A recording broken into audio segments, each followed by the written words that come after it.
Stick around for the news, and Lauren, make sure to follow up. I just followed you on Instagram as well. Hello from New York, and welcome to the Music News at Noon on the Music Industry City Broadcast Network. This is where we look at the latest headlines in music, tech, and what's going on in the industry. We'll be starting the program in just a few moments, but first, some notes about today's program. Feel free to invite your friends to join in this show, and if you'd like to offer your thoughts on any of today's topics, you can request to join the stage and participate in the discussion, or comment in the chat in the video stream.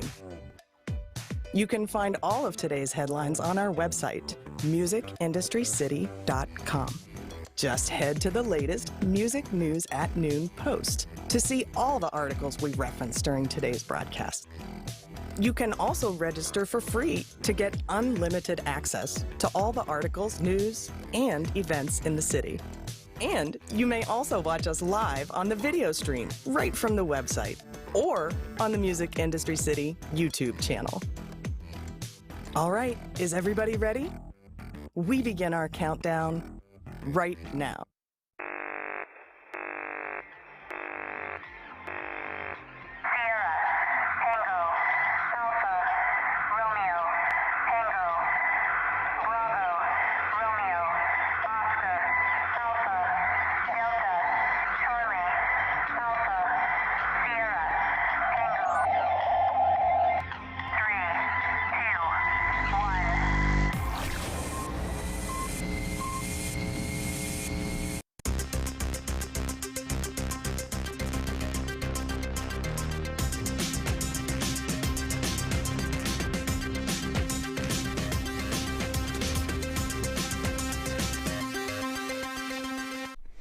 Hello and welcome. It's great to have you with us on this Thursday. I'm Peter Schwing, and here's what's happening.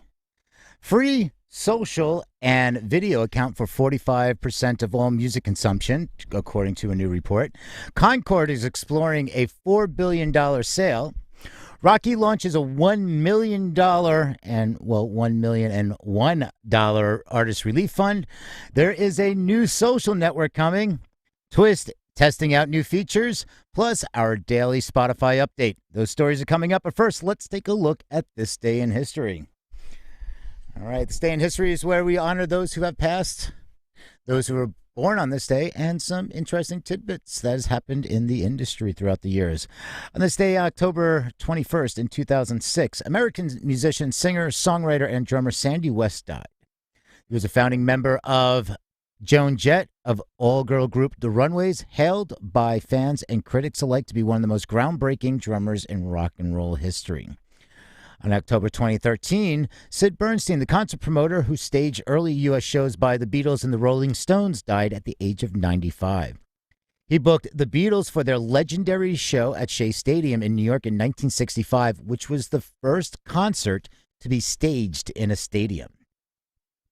Born on this day, 1940, South African-British keyboard player, guitarist, and vocalist Manfred Mann. 1952, brought us American keyboardist, vocalist Brent Midland, best known for being in The Grateful Dead from 1979 to 1990. 1957, guitarist, singer, songwriter, arranger, record producer Steve Lukather. And 1995, brought us Doja Cat. Right on. Happy birthday, everybody.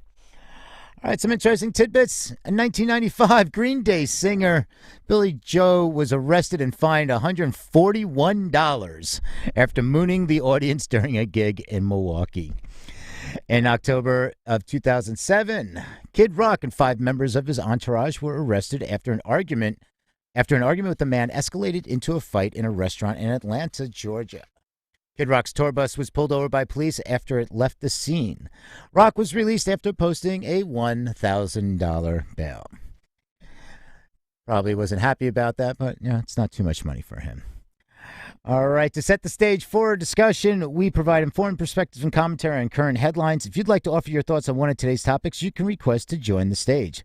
I'd also like to say hi to everyone viewing the show in our video live stream on YouTube or directly from the musicindustrycity.com website. To stay up to date on this and other programming, you can sign up at musicindustrycity.com for more news, articles, and events. With that, let's get to it.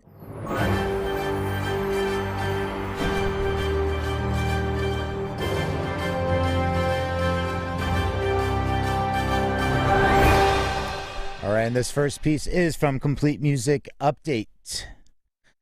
Free social and video platforms online account for 45% of music consumption, according to the IFPI. The new data from the International Federation of Phonographic Industry, approximately 2/3 of global music consumption occurs on free social and video channels. Despite the fact that premium streaming services accounted for approximately 3/4 of the record industry streaming income in 2020. The IFPI's latest Emerging with Music study is based on a survey of 43,000 internet users aged 16 to 64 from 21 countries. The global data are based on responses from respondents in 19 nations, with China and India released separately due to their size and character. Globally, premium streaming services like Spotify Premium and Apple Music account for 23% of music consumption.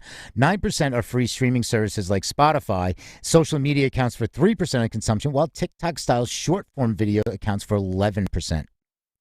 Despite that the free social and video services generate less revenue than premium platforms, they would undoubtedly argue that they play a vital role in marketing and discovery, which you may or may not consider fair. Beyond digital music services, radio accounts for 16%, while purchasing recordings, CDs, and downloads accounts for 9%. The remaining 7% comes from live music, TV music, and music shared with family members. And they say 68% of the time on short-form video apps is spent watching films where the featured music is crucial to the experience. According to the survey, 29% of respondents have watched live stream music in the last year, and 65% said they would continue to do so after COVID laws were relaxed, allowing real-world gigs to continue. Finally, the study includes the usual section on privacy or listening to music on unauthorized platforms. 30% utilize some type of copyright violation to access music. 27% stream rip, and 14% acquire music via unauthorized social media. In order to stop stream rippers, the music industry seeks stronger anti-piracy technologies as well as social media licensing reform. All right, not to be left out of all the mergers and acquisitions and catalog acquisitions and sales.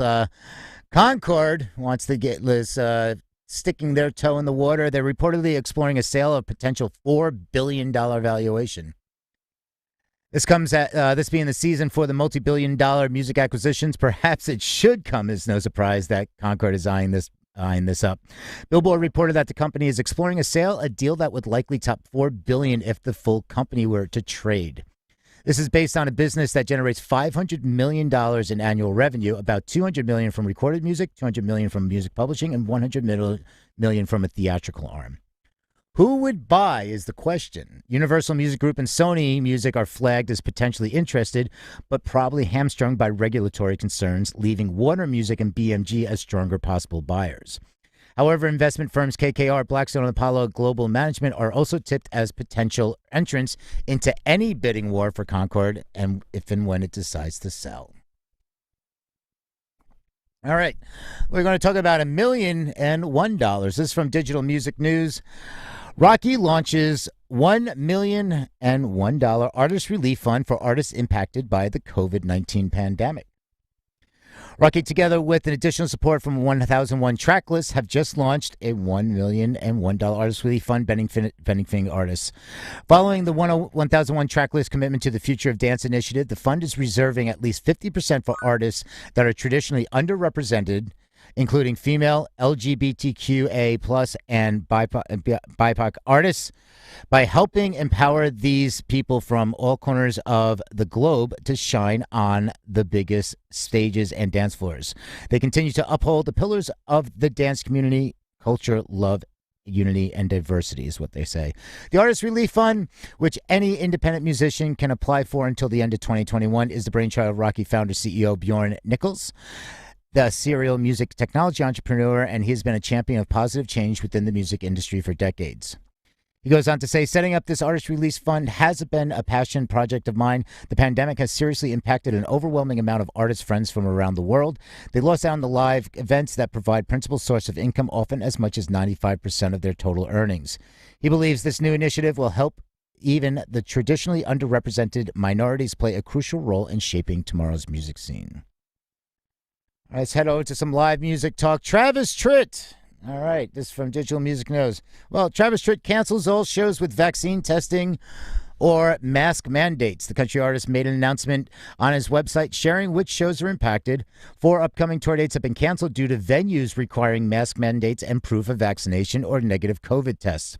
He writes in the announcement, quote, "I'm putting my money where my mouth is in announcing that any venue or promoter mandating masks, requiring vaccinations, or pushing COVID testing protocols on my fans will not be tolerated. Any show I have booked that discriminates against concertgoers by requiring proof of vaccination, a COVID test, or a mask is being canceled immediately. Many people are taking a firm stance against these mandates around the country, and I wholeheartedly support the cause. I've been extremely vocal against mandates since the beginning. This is a sacrifice I'm willing to make to stand up for the freedoms that generations of Americans have enjoyed for their entire lifetimes. There are plenty of promoters and venues across the country that appreciate fans and the freedom of choice in this great country, and those are the promoters and venues that I will be supporting. I'm sorry for any inconvenience this situation creates for anyone who had purchased tickets to these shows. We will try to reschedule unrestricted shows in these areas as soon as we can." Good thing I didn't buy a ticket. I'm really sad now. You know, the talk of this, like, freedoms, yet people also have a freedom to go out and not contract the virus from somebody else. That's also part of the freedoms. Just want to put that out there. All right. Remember WuTang Clan's Once Upon a Time in Shaolin? Well, that is now has a new owner. And this is the odd narrative of WuTang Clan's 7th album, Once Upon a Time in Shaolin, continues. It has a new owner, the cryptocurrency collective Pleaser DAO. Because the government doesn't recognize cryptocurrency as actual money, Pleaser DAO had to buy the album through an intermediary, according to the New York Times and Rolling Stone. Pleaser DAO has previously bought digital collectibles connected to Russian dissident punks Pussy Riot and NSA whistleblower Edward Snowden, and the group believes Once Upon a Time in Shaolin fits into the ethos of, quote, anti-establishment rebels. Pleaser DAO is a decentralized autonomous organization that is led by 34-year-old Jamis Johnson, who calls himself the Chief Pleasing Officer. I don't know if that's a great title to have. It was created as a protest against rent-seeking intermediaries who take share from the artists, says Johnson. Crypto very much shares that same ethos. Once Upon a Time was released in 2015, and it has the same passion for the irreplaceable art. RZA stated at the time, "The idea that music is art has been something we've advocated for years, and yet it doesn't receive the same treatment as an art in the sense of the value of what it is, especially nowadays when it's been devalued and diminished to almost the point that it has to be given away for free." So WuTang Clan created exactly 1 copy of their album, sold with the stipulation that it could never be publicly shared. Unfortunately, everyone agrees that it fell into the wrong hands. This Johnson goes on to say, "The beautiful piece of art, the ultimate protest against the middlemen and rent seekers, went south by going to the hands of Martin Shkreli, the ultimate internet villain, who also was, I think, the Farmer Douche Boy, I think was his given title." He added, "We want this to be bringing this back to the people. We want fans to participate in the album at some level. Pleaser DAO isn't sure how to achieve it under the purchase contract. Fans might become co-owners or host listening parties." Goes on to say, "We believe we can do something with this piece to allow fans and anyone around the world to share and own it in part." But isn't that actually what the whole thing was not about? It was to have just one piece. Anyway, let's go over to talk about Facebook. Because according to The Verge, Facebook plans to change its name, and the Gizmodo title, this is a great title. Facebook plans to change its name because the brand is absolutely toxic. And if you want to dive deeper into the article, you can go to musicindustrycity.com, click on today's, the latest music industry news at noon post, and you can see all the headlines. You can also watch us on the live stream. And you can type in the chat, even though I don't know if the chat's working. If anybody's there and you want to just type in the chat, for some reason it's not showing up here. Anyway, according to The Verge, Facebook aims to rebrand as soon as next week, and they want to be perceived as more than a social media firm. But, you know, we all know the actual reason. Facebook is toxic. The brand is toxic, according to this, what they're saying here. According to The Verge, CEO Mark Zuckerberg may announce the name change at the Connect conference on October 28th, but Facebook is staying quiet about any upcoming name changes. According to Facebook spokesperson Joe Osborne, says, "We don't comment on rumors or speculation." This is similar to how Google renamed to Alphabet, leaving Google as a product under the bigger corporate umbrella. In this scenario, Facebook would be reduced to the name of one of the company's many products, including Instagram, WhatsApp, and Oculus. And the article posts a great question. Will most users notice if Facebook renames? Maybe not among those who solely use Facebook, but if you were trying to explain Alphabet to an old relative, would you use the moniker Alphabet or would you just call the firm Google? Which is what I thought. All right. We have a new social platform coming out. It's a whole new social network. And again, we covered this one because, not a week goes by, there's not an update or some new social platform coming out. And I'm just throwing this one in for fun a little bit. Former U.S. President Donald Trump announced Wednesday's intentions to start his own social network after being banned from Twitter and Facebook in the wake of violent corruption, Capitol insurrection. Truth Social, that's all capitals on the truth, will be owned by Trump Media and Technology Group, TMTG, and is expected to begin its beta launch for invited guests next month. It is already available for pre-order in the Apple's App Store, and the statement goes on to say TMTG also plans to establish a subscription video on-demand service held by executive producer Scott St. John of Deal or No Deal and America's Got Talent. So we have now going to have more programming created by reality TV executives. Trump stated, quote, yes, this is a quote, "I created Truth Social and TMTG to stand up to the tyranny of big tech. We live in a world where the Taliban has a huge presence on Twitter, yet your favorite American president has been silenced. This is unacceptable." They're talking about merging this into a publicly traded firm, and this all is because ever since he has been banned, he's been looking at ways to reclaim his internet megaphone, launching several lawsuits against the tech giants. And in May, he launched a blog called "From the Desk of Donald J. Trump," which was touted as a major new outlet, but he pulled it from the internet just a month later. So, there's your new social network. Enjoy. Just have a couple more things here, and this is from The Verge. Twitch.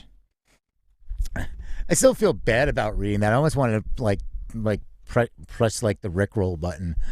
Anyway, Twitch is testing a rewind button. The live streaming aspect of Twitch is appealing, but there have been occasions where, I wish I could scrub back and see something I missed. Twitch may soon have a remedy since it's actively testing a rewind the stream option with some users. The button will rewind the stream 2 minutes. Twitch informs The Verge. From there, you may watch what you missed at different speeds, just like any other Twitch VOD, video on demand. If you hit the rewind button, a picture-in-picture window will open above the chat, allowing you to see the live stream.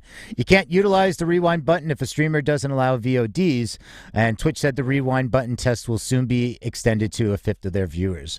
Other buttons are also being tested. The business believes the Notify Me button will remind you of upcoming planned streams. The Watch Trailer button shows a streamer's channel trailer if they have one, and these are going to be tested over the next month. And then they're going to remove the buttons after the test. All right, and it's our favorite time of the segment. Big green dot. It's the spot. That's right. It's the Spotify spot. And this is where we usually wrap up the day. Spotify opens video podcasts to all creators on a rolling basis. Spotify is encouraging all podcasters to include video to their episodes, but some will have to wait to get access to vodcasts. Starting today, anyone can apply for access to video uploading features in Anchor, Spotify's free self-publishing podcast division. Access to vodcasts will be rolling out to certain producers, including podcasters who want to expand into video and video creators who want to reach Spotify listeners. Spotify just claimed 2.9 million podcasts. In July of 2020, Spotify introduced video podcasts, The Joe Rogan Experience, Higher Learning with Van Lathan and Rachel Lindsay, Philip DeFranco, and more. Fans can get to know their favorite podcast hosts better, and creators engage in their audience more deeply, Spotify said in the announcing the feature's expansion.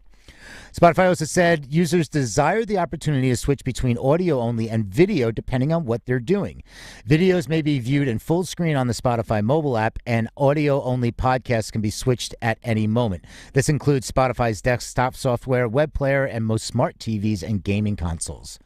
And wrap it up, creators can soon monetize Spotify video podcasts by making them exclusive to paying users using the company's podcast subscription function.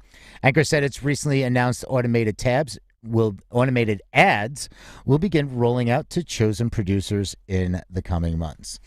And I'll just keep saying, Spotify is not a music streaming service. Stop asking for more royalties. You're not going to get it. What they're going to say to you is, look at all these other, we covered it yesterday, about these other, you can now sell merch.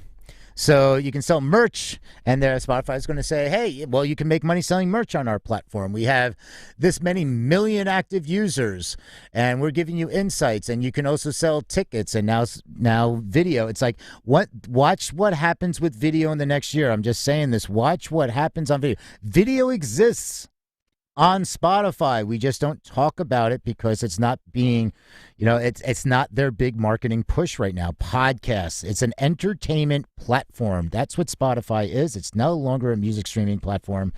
And once we start saying, I'm just waiting for the day they say, all right, we're going to have NFTs. Just waiting for that one. And you can have your account and everything. You can link your MetaMask to Spotify. We'll see about that one. But yeah, just keep an eye out on what's happening with video on Spotify. It's there, but when we start seeing, more Spotify exclusives, it's going to be really interesting to see how this platform develops. And that is it for the reads today. Slow day, short day. Well, it's slow day, as you can tell just from the rooms, and also, it's a good amount of people on the stream. How you doing, everybody out there? Just wanted to wave and say hi. But slow day in the club here, and slow day in the news. But we're going to be back here on Monday with the music industry news at noon. So tomorrow we are doing at noon. We're also doing we were doing it at 11 a.m. Eastern. We're going to change it to 12 p.m. noon tomorrow, the artist shout out room. So we build a playlist every week in Clubhouse. It's exclusive to Clubhouse. You just pop in the room. It's the playlist room, and you always get to shout out, recommend an artist, and we put it on our playlist. And you can find all of the playlists on musicindustrycity.com. We also have the social wall now. So if you are logged in, you just have to register or just have to log in. You can post any questions, anything you want in the public square. You can hit, at Peter and send me a message. You can just say, hey, want to just say, hi, I'm here. Introduce yourself. Share some things you're working on. Ask questions. Share some fun memes. That's what it's all about. We just rolled this out after the merger that we announced last week. So there's a lot more to come. We're going to have a lot more digital series. So I encourage you to check out musicindustrycity.com. And you can also watch the video live stream here. If you miss it, you can just go into any of the music news posts, or you can scroll down. And if you miss the news, you can also catch up there. So with that being said, that does it for the music industry news at noon on this Thursday from New York. We'll see you next week. Thanks for watching. I'm Peter Schwing. Have a rockin' day.